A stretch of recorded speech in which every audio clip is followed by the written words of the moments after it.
Om Swastiastu, saya Luparyani dari mahasiswa Prodi Ilmu Komunikasi semester 4, akan menceritakan sinopsis Mahabharata Adiparwa. Adiparwa adalah bagian pertama dari kisah Mahabharata.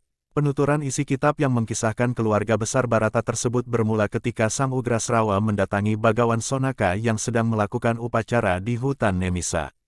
Sang Ugrasrawa menceritakan kepada Bagawan Sonaka tentang keberadaan sebuah kumpulan kitab yang disebut Astadasaparwa. Pokok ceritanya adalah kisah perselisihan Pandawa dan Korawa, keturunan Sang Bharata. Dari penuturan Sang Ugrasrawa, mengalirlah kisah besar keluarga Bharata tersebut, yakni Mahabharata. Dikisahkan, ada seorang raja bernama Parikesit. Pada suatu hari ia pergi berburu kijang ke tengah hutan. Kijang diikutinya sampai kehilangan jejak lalu ia berhenti untuk beristirahat. Akhirnya ia sampai di sebuah tempat pertapaan. Di pertapaan tersebut, tinggallah Bagawan Samiti. Beliau sedang duduk bertapa dan membisu. Ketika sang raja bertanya kemana buruannya pergi, Bagawan Samiti hanya diam membisu karena pantang berkata-kata saat sedang bertapa. Karena pertanyaannya tidak dijawab, Raja Parikesit marah dan mengambil bangkai ular dengan anak panahnya, lalu mengalungkannya ke leher Bagawan Samiti. Kemudian Sang Kresa menceritakan kejadian tersebut kepada putra Bagawan Samiti. Saat Sang Srenggi pulang, ia melihat bangkai ular melilit leher ayahnya. Kemudian Sang Srenggi mengucapkan kutukan bahwa Raja Parikesit akan mati digigit ular setelah 7 hari sejak kutukan tersebut diucapkan. Mendengar kutukan tersebut Raja membuat upacara yatnya dan berlindung di sebuah menara.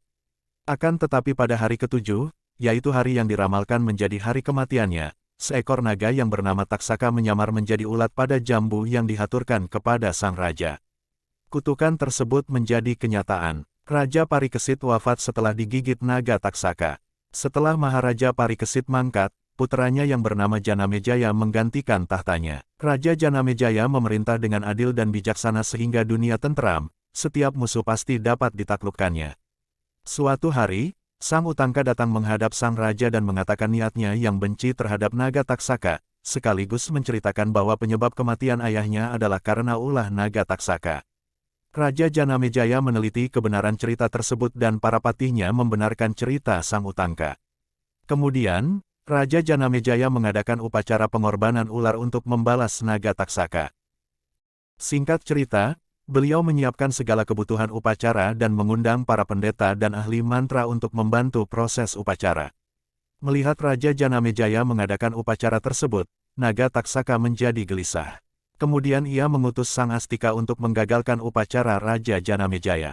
Sang Astika menyembah-nyembah Raja Janamejaya dan memohon agar Raja Janamejaya membatalkan upacaranya. Raja Janamejaya yang memiliki rasa belas kasihan terhadap Sang Astika, membatalkan upacaranya. Maharaja Janamejaya yang sedih karena upacaranya tidak sempurna, meminta Bagawan Wiyasa untuk menceritakan kisah leluhurnya, sekaligus kisah buyutnya, yakni Pandawa dan Korawa. Karena Bagawan Wiyasa sibuk dengan urusan lain, maka Bagawan Wesampayana menggantikannya. Bagawan Wesampayana menuturkan sebuah kisah kepada Sang Raja, yaitu kisah sebelum Sang Raja lahir, kisah Pandawa dan Korawa, kisah perang di Kuruksetra, dan kisah silsilah leluhur Sang Raja. Bagawan Wesampayana mula-mula menuturkan kisah leluhur Maharaja Janamejaya Sakuntala, Duswanta, Bharata, Yayati, Puru, Kuru, kemudian kisah buyutnya, yaitu Pandawa dan Korawa. Leluhur Maharaja Janamejaya yang menurunkan pendiri dinasti Puru dan Yadu bernama Maharaja Yayati. Beliau memiliki 2 permaisuri, namanya Dewayani dan Sarmista. Dewayani melahirkan Yadu dan Turwasu, sedangkan Sarmista melahirkan Anu, Druhyu, dan Puru. Keturunan Sang Yadu disebut Yadawa sedangkan keturunan Sang Puru disebut Paurawa. Dalam silsilah generasi Paurawa, lahirlah Maharaja Dushyanta, menikahi Sakuntala, yang kemudian menurunkan Sang Bharata. Sang Bharata menurunkan dinasti Bharata. Dalam dinasti Bharata lahirlah Sang Kuru, yang menyucikan sebuah tempat yang disebut Kuruksetra, kemudian menurunkan Kuruwangsa, atau dinasti Kuru. Kemudian, Sang Kuru mempunyai keturunan bernama Pratipa dan mewarisi tahta di Hastinapura. Kemudian, Raja Pratipa memiliki permaisuri bernama Sunanda dari kerajaan Siwi, yang melahirkan 3 putra. Dan Santanu menjadi sebagai raja. Raja Santanu memiliki 2 istri, yaitu Dewi Gangga dan Satyawati. Dewi Gangga melahirkan Bisma, sedangkan Satyawati melahirkan Citrangada dan Wicitrawirya. Karena Citrangada wafat di usia muda dan Bisma bersumpah tidak akan mewarisi tahta, karenanya Wicitrawirya melanjutkan pemerintahan ayahnya. Wicitrawirya mempunyai dua permaisuri, yaitu Ambika dan Ambalika. Visitravirya lalu meninggal karena penyakit yang mematikan, kemudian, Satyawati menyuruh Bisma untuk menikahi kedua istri adiknya yang masih muda. Namun, Bisma menolak permintaan sang ibu karena itu akan melanggar sumpahnya sendiri. Kemudian Satyawati ingat memiliki anak bernama Vyasa dari Parasara seorang Rsi yang agung. Kemudian, Bisma pergi untuk mencari Vyasa. Dengan segera Vyasa muncul di hadapan Satyawati dan meminta Vyasa untuk mengawini istri-istri dari Visitravirya. Dari Ambika lahirlah Drestarastra tapi buta, dari Ambalika lahirlah Pandu dan dari seorang pelayan yang diutus oleh Ambika melahirkan Vidura. Kemudian, Pandu memerintah kerajaan karena Drestarastra tidak dapat melakukannya. Drestarastra memiliki istri yang bernama Gandari dan mereka mempunyai 100 putra yang disebut Korawacata atau 100 Korawa, sedangkan Pandu memiliki dua istri, yaitu Kunti dan Madri. Dari istri pertamanya Kunti melahirkan 3 orang putra, yakni Yudhistira, Bima dan Arjuna sedangkan istri keduanya memiliki 2 orang putra, yakni Nakula dan Sahadeva. Anak Pandu disebut juga sebagai Panca Pandawa atau 5 putra Pandu. Kisah masa kecil Pandawa dan Korawa. Pandawa dan Korawa hidup bersama-sama di istana Hastinapura. Bagawan Drona mendidik mereka semasa kanak-kanak, mereka juga dididik oleh Bisma dan Bagawan Kripa. Setelah Pandu mangkat, kakaknya yang bernama Drestarastra melanjutkan pemerintahan. Drestarastra melihat talenta para Pandawa dan berhasrat mencalonkan Yudhistira sebagai raja, namun hal tersebut justru menimbulkan sikap iri hati dalam diri Duryodhana, salah satu Korawa. Tingkah laku Bima yang tanpa sengaja merugikan para Korawa juga sering membuat Duryodhana dan adik-adiknya kesal. Terbakarnya rumah Damar. Drestarastra yang mencintai keponakannya secara berlebihan mengangkat Yudhistira sebagai putra mahkota. Duryodhana yang iri hati dengan Yudhistira, dia mencoba untuk membunuh Pandawa 5 beserta ibu mereka yang bernama Kunti dengan perkara menyuruh mereka berlibur ke tempat yang bernama Eka Cakra. Di sana terdapat konstruksi yang megah, yang telah dipersiapkan Duryodhana untuk mereka berlibur dan hendak membakar bangunan itu di tengah malam pada ketika Pandawa 5 sedang terlelap tidur. Segala sesuatunya yang sudah direncanakan Duryodhana dibocorkan oleh Widura yang merupakan paman dari Pandawa 5, namun, rencana Duryodhana gagal dan Panca Pandawa berhasil selamat dari kebakaran tersebut.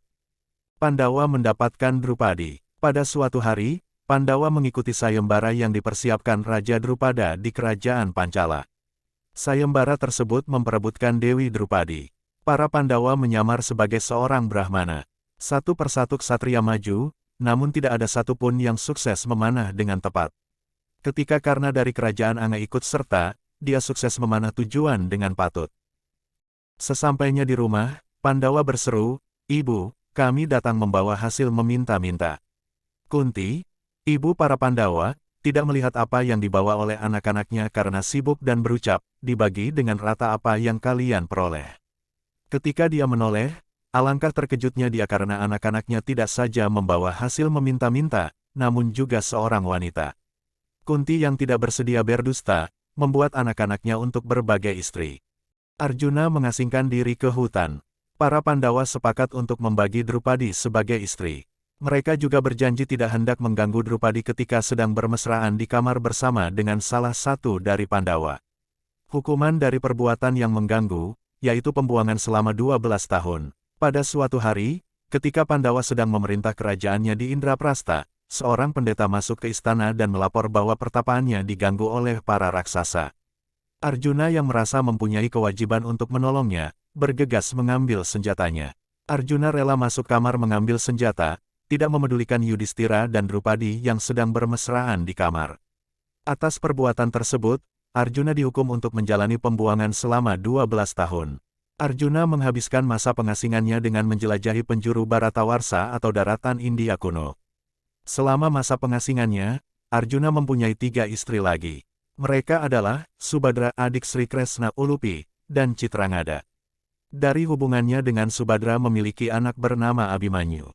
Dengan Ulupi memiliki anak bernama Irawan. Dengan Citrangada memiliki anak bernama Babruwahana.